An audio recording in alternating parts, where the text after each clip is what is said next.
ঐতিহ্য ও সংস্কৃতি প্রবাহমান নদীর মতো।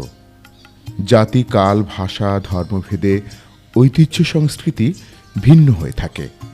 বাংলার লোকজ ঐতিহ্য ও সংস্কৃতি মূলত গ্রামীণ মানুষের আচার আচরণ, বিশ্বাস, মনন রুচি, ধ্যান ধারণার উপর ভিত্তি করে গড়ে উঠেছে।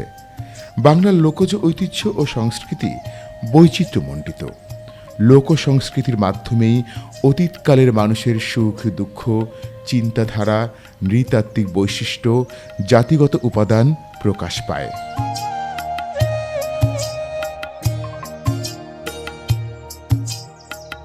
বাংলাদেশের লোকশিল্পের ঐতিহ্য বহু পুরনো।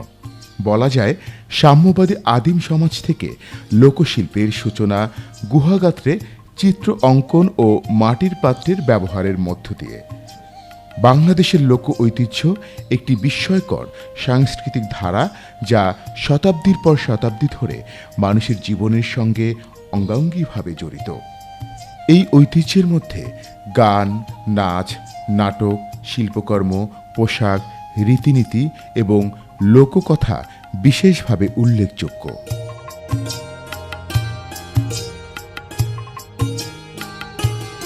পালাগান, ভাটিয়ালি, জারিশাড়ি, গম্ভীরা ও বাউল গান গ্রামীণ বাংলার মানুষের জীবন ও ভাবনার প্রতিচ্ছবি। এছাড়া মৃৎশিল্প, নকশি কাঁথা এবং পাটের তৈরি হস্তশিল্প গ্রামীণ অর্থনীতির অংশ। পহেলা বৈশাখ, নববর্ষ, নবান্ন ও চাষাবাদের উৎসবগুলো লোক ঐতিহ্যের গুরুত্বপূর্ণ অনুষঙ্গ। বিভিন্ন অঞ্চলের নিজস্ব রীতিনীতিও এই ঐতিহ্যকে সমৃদ্ধ করেছে।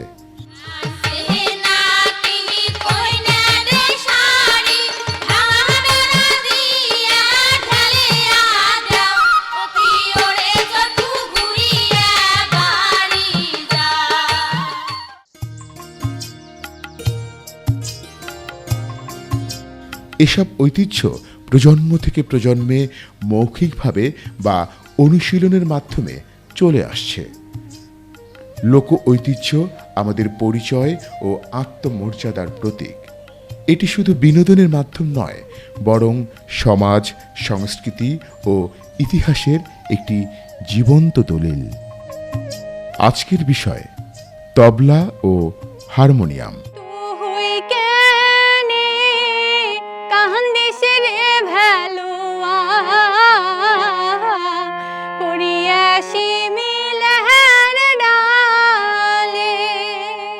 গান হল সুর, তাল, লয় সমন্বয়ে সৃষ্ট একটি শ্রুতিমধুর শিল্পরূপ, যা মানুষের আবেগ ও অনুভূতি প্রকাশ করে এবং বিনোদন দেয়।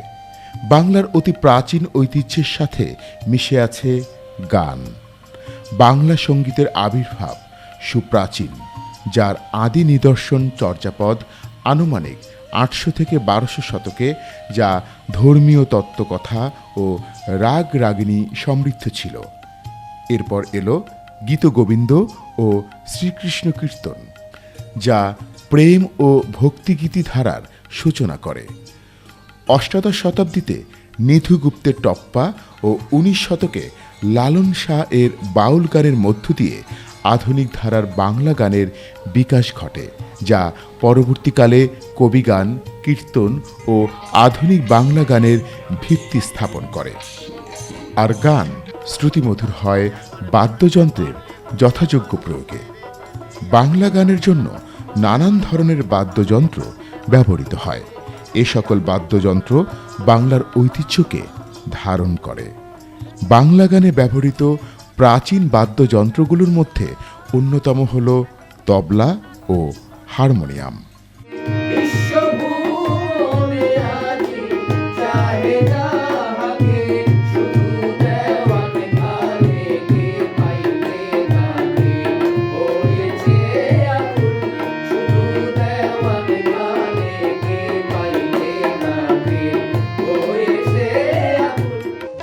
তবলা 18 শতক থেকে ধ্রুপদী সঙ্গীতের প্রধান বাদ্যযন্ত্র হিসেবে ব্যবহৃত একটি বাদ্যযন্ত্র। এর ডান হাতের অংশটিকে দাহিনা বা তবলা আর বাঁ হাতের অংশটিকে বায়া বা ডুগি বলে। এটি প্রায়শই বাংলাদেশ, ভারত, আফগানিস্তান, পাকিস্তান, নেপাল এবং শ্রীলঙ্কার জনপ্রিয় এবং লোকসঙ্গীত পরিবেশনায় বাজানো হয়।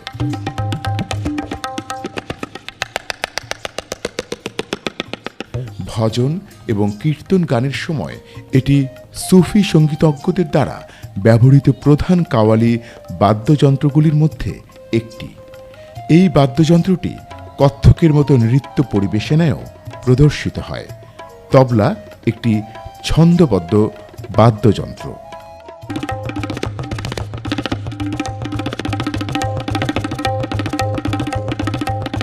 অন্যদিকে হারমোনিয়াম একটি বিদেশি বাদ্যযন্ত্র হলেও 19 শতকে ফরাসি মিশনারিদের হাত ধরে এটি উপমহাদেশে আসে, যা সঙ্গীতে, বিশেষ করে লোকগীতি, ভক্তিগীতি, গজল এবং শাস্ত্রীয় সঙ্গীতে দ্রুত জনপ্রিয়তা পায় এবং দেশীয় বাদ্যযন্ত্র হিসেবে নিজস্ব স্থান করে নেয়, যা আজও বাংলা গানের অবিচ্ছেদ্য অংশ। বর্তমানে একজন শিল্পীর গানের হাতেখড়ি হয় হারমোনিয়ামের মাধ্যমে।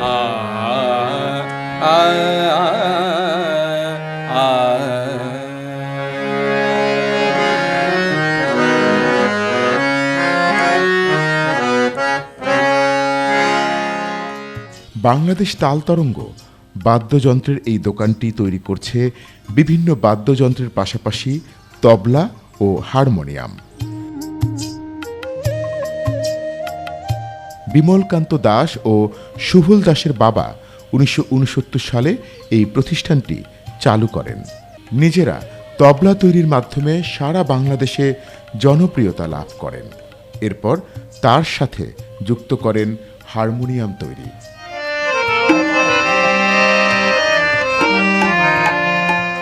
বর্তমানে তারা নিজেরাই গবেষণা করে উদ্ভাবন করেছেন স্কেল চেঞ্জ তবলা, যা দেশ ও বিদেশে বিশেষ জনপ্রিয়তা লাভ করেছে। এই তবলাটির মাধ্যমে সহজেই সঙ্গীতের বেশ কয়েকটি স্কেল চেঞ্জ করা সম্ভব।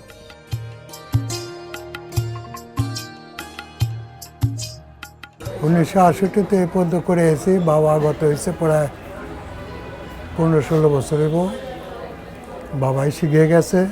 ঢাকা সিটির মধ্যে তবলার কাজটা বহুত উন্নত করছি। এরম উন্নত ভারতও করে নাই, পাকিস্তানও করে নাই। আমি যেভাবে করে গেছি বহুত উন্নত করছি। এবং মিলন দা, দেবুদা, পল্লব দা, রবি দা, ওরা সবাই কাজ আমিই করি। বহুত পরিবর্তন এসেছে। আগে সাউন্ড টাউন এত কেউ উন্নত ছিল না। সব আমার হাতে, আমার আবিষ্কারক। এই যে স্কেলটা চেঞ্জ হয়, আবার নামান যায়। 4টা স্কেল তোলন যাব, একটা তবলাতে 4টা তবলার কাজ চলে। এটা ভারতে অনেক কিছু আমার থেকে মাল নিয়ে করছে, কিন্তু করার পরেও ওরা আমার মতো করতে পারে না। তবলা প্রস্তুত করতে বাংলাদেশ তাল তরঙ্গ ব্যবহার করে সেগুন কাঠ, গরু বা খাসির চামড়া, লোহার গোড়া, যা তৈরি অনেক কষ্টসাধ্য। একটি তবলা তৈরি করতে 7 থেকে 10 দিন সময় লেগে যায়। একমাত্র সঙ্গীতকে ভালোবেসেই পারিবারিকভাবে পূর্বপুরুষদের এই ব্যবসাটি ধরে রেখেছেন তারা। সেই সাথে ব্যবসায় যুক্ত করেছেন নতুন প্রজন্মকেও। 11 বছর কালের থেকে আমি এই কাজ করি। এই কাজ শিখছি আমার বাবার থেকে। আমার বাবা রেডিওতে চাকরি করছে 30 বছর। তবলা তৈরি করতে মেহগনি কাঠ লাগে। এই কাঠের তবলাই খুব ভালো, বা এগুলোই এখন বর্তমান চলছে। তৈরি করতে চামড়া লাগে, খাসির চামড়া ও গরুর চামড়া, এই দুয়োটাই লাগে। চামড়াটা শুকানো, প্রসেস করা আমার নিজেকে করতে হয়। বা এই যে কালোটা হচ্ছে লোহার গুঁড়া, এটা আমার নিজেকেই করতে হয়, কোথাও কিনতে পাওয়া যায় না। এত বছর করে আসছি, বা অনেক ওস্তাদগ কাজ করে দেই। মোহাম্মদ হোসেন খান, মোবারক হোসেন খান ওরা ছিল, ও কাজ টাজ করতাম। গোলাম আলী খানের যে তবলচি আসিল, ওনার সাথে বাজাইতো। আগে তবলা করতো মানুষে, কিন্তু সুরে কানিতে পারফেক্ট হইতো না, স্কেল বুঝতো না। এখন আমরা এগুলা নিজেরা করছি, গবেষণা করতে করতে এখন উন্নত হয়েছি। একটা সুরে কানিতে জিনিসটা ঠিক না হলে ওস্তাদরা এটা নিবে না। যে পরিশ্রম করতেছি এটার মূল্য পাইতাছি না, কিন্তু এই জন্যই এখনকার যে ছেলে পেলে যে এত পরিশ্রমের কাজ করতে পারে না, এটা পুরাটাই পরিশ্রমের কাজ। এই লোহার গুঁড়াটা বানাইতে এই কামার থেকে লোহার গুঁড়া চটাই না, এটারে লোহার কাহিছে পার দিয়া শাকতে হয়, বাড়তে হয়, বহুত কষ্ট। এটা ফু দিলে এটা দুলার মতো ওরে লোহার গুঁড়া। এই ক্ষীরণটা দিয়া ভাতের আঠাটা তৈরি করতে হয়। তোর আঠারো একটা পরিমাণ আছে, বাটাল দিয়ে এটা চাইছা সমান করতে হয়, তারপর এটা দিয়া ঘষতে হয়, এভাবে ঘষতে হয়। গৈসা এটা শুকাইতে হয়, কাঁচা জিনিসটা এটা গৈসা শুকাইতে হয়। একটা তবলা করতে সময় লাগে কমসে কম 4-5 দিন লাগে একটা করলে, একটা ধরে থাকলে। আর ভালো করে করতে হলে 10-15 দিন লাগে, এর নিচে হয় না। হারমোনিয়াম তৈরির ক্ষেত্রে শুধুমাত্র বাঁশির অংশটি দেশের বাইরে থেকে আমদানি করা হয়, বাকি সবকিছুই বাংলাদেশে তৈরি করা যায়।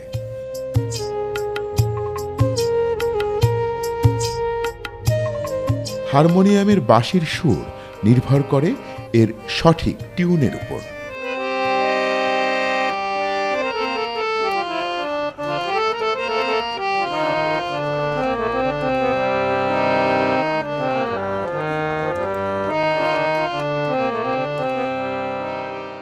হারমোনিয়ামের মধ্যে শুধু এই সম্পূর্ণ যা আছে বক্সটা আমরা শুধু তৈরি করি, হ্যাঁ, আর শুধু রিডটি, হ্যাঁ, এই যে মেশিন মনে এইসব যাবতীয় যা আছে এখানে তৈরি হয়। আর শুধু এই মেশিনটি ইন্ডিয়া থেকে আনা হয়, আর সম্পূর্ণ কাজ আমাদের মধ্যে।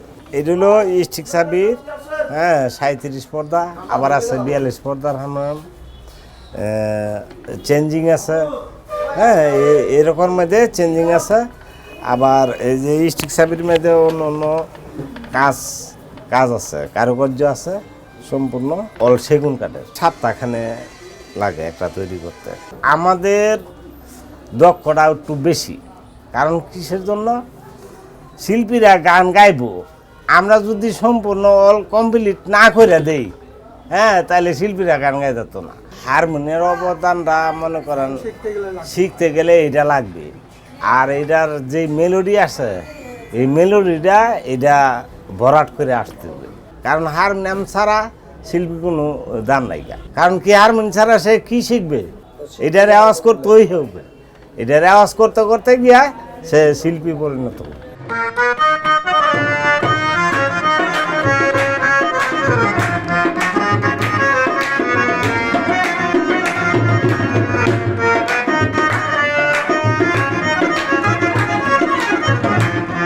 গান মুহূর্তেই আমাদের আনন্দ দিতে পারে, দূর করে দিতে পারে ভাঙা হৃদয়ের বেদনাকে। আর গান প্রাণ পায় বাদ্যযন্ত্রের সঠিক প্রয়োগের মাধ্যমে। তবলা ও হারমোনিয়াম সঙ্গীত সৃষ্টির দুটি অবিচ্ছেদ্য বাদ্যযন্ত্র।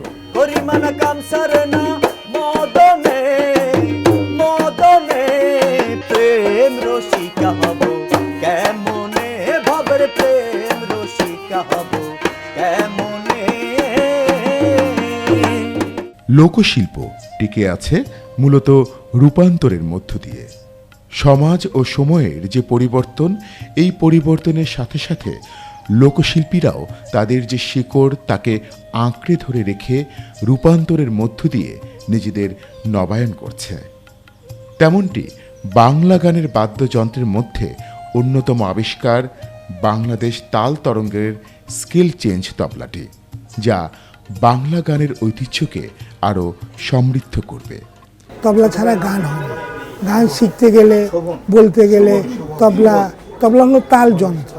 তাল যন্ত্র শুধু তবলা নয়, আরও তবলা যন্ত্র আছে, যেমন ঢোলক, তাল, কঙ্গ, খোল, নাল ইত্যাদি। তবলা সাধারণত বেশিরভাগই চলে, বেশি ভালো ভালো শিল্পীরা তবলা দিয়েই গানটা করে। বাংলাদেশ তাল তরঙ্গে যে তবলাটা তৈরি হয়েছে, এই তবলাটা ওনাদের নিজে রিচার্জ করে তৈরি করছে। এই তবলাটা হলো স্কেল চেঞ্জ। যেমন বি ফ্ল্যাটে যদি গান থাকে, তাহলে বি ফ্ল্যাটে বাঁধে টাইট দিয়ে, রেঞ্জ দিয়া। সি শার্প যদি থাকে, সি শার্পে বাঁধে স্কেল করে। এফ শার্প, ডি শার্প, জি শার্প, জি শার্প, যে স্কেলে গান গাওয়া হয় সেই স্কেলটা আমরা করি এবং এটা করতে সহজ হয়, তাড়াতাড়ি হয়।